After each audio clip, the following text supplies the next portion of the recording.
Hello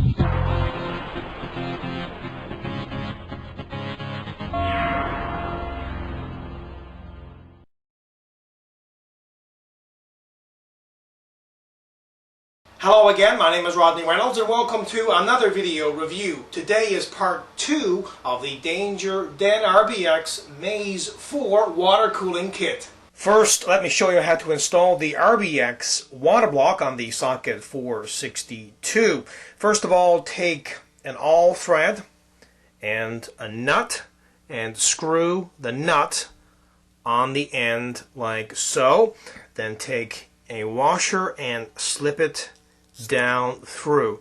Now take this and slip it up through the motherboard and do this for the other 3 holes. Next, place a washer and then a nut over each of these awl threads, and make sure you tighten the nut all the way down, and of course this will then secure this awl thread to the motherboard, and do this on the other 3. Next, carefully place the CPU into the socket and apply some thermal compound.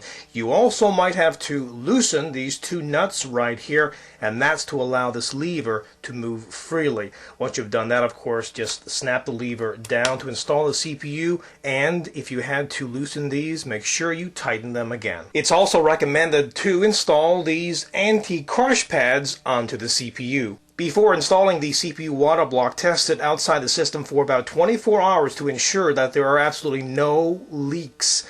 When you're ready to install it, go ahead and slip it down over these 4 bolts like so. Just wiggle them a little so you can just get this into place, and slip it down again carefully onto the CPU. Once you've done that, slip a washer, then a spring, then another washer, and finally the thumb screw. And you want to screw this down so you can press the spring to around 60% of its original length.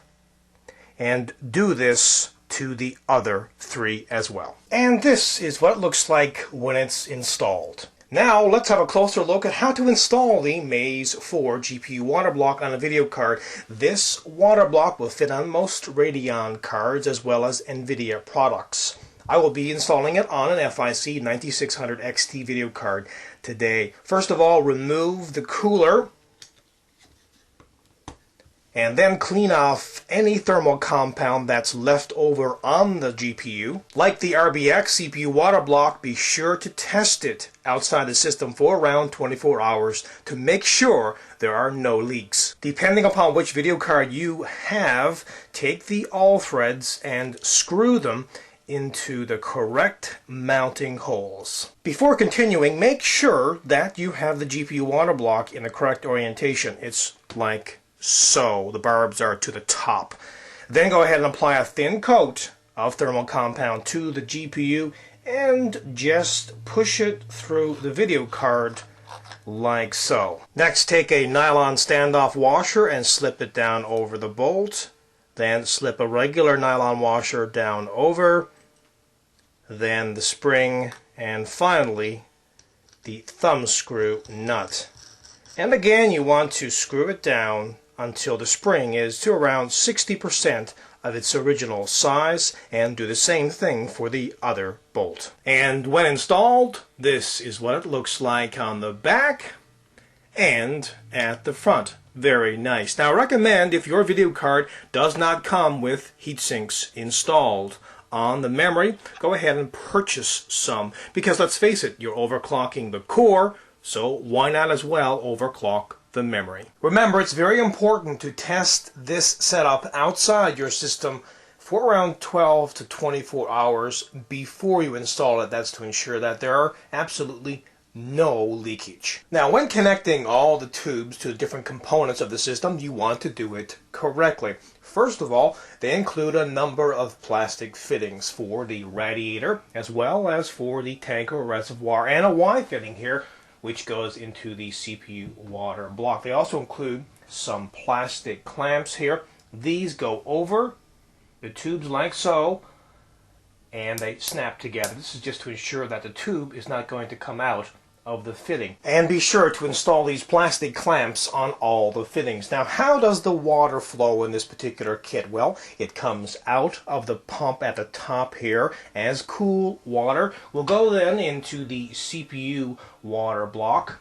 From that it will go into the GPU water block, and from that it will go into the radiator as hot water. The radiator will then cool it down. That water will continue to flow then into the tank or reservoir, then back into the pump, and that cycle will continue over and over. Filling this system up is quite easy. Just need a funnel and some distilled water, and if you want to include some dye, you can. This is dye light, and you pour it in with the water, so the water will essentially glow when it's next to a UV or blue cold cathode fluorescent light.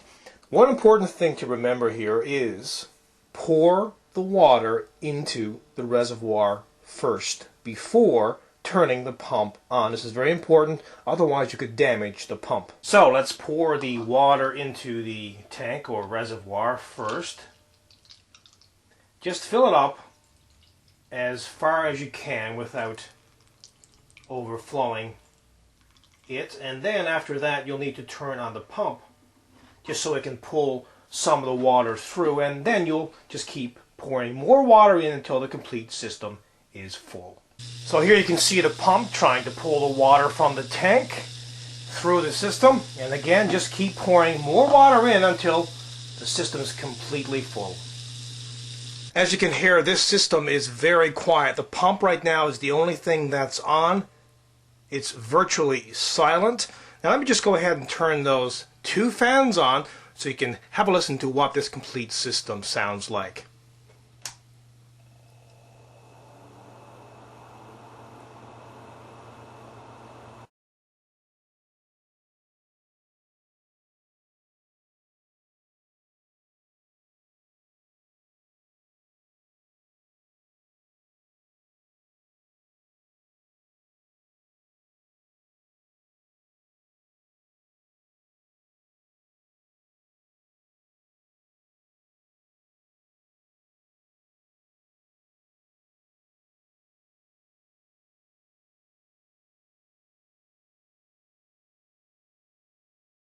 This kit consists of some really high quality parts, and performance is excellent. Overall, this water cooling kit is kick-ass. Again, my name is Rodney Reynolds, and this has been another video review. Be sure to check back very soon. I will have a brand new one for you then. Also pop into my website at www.3dgameman.com, and while you're there, you can go into the forums and register.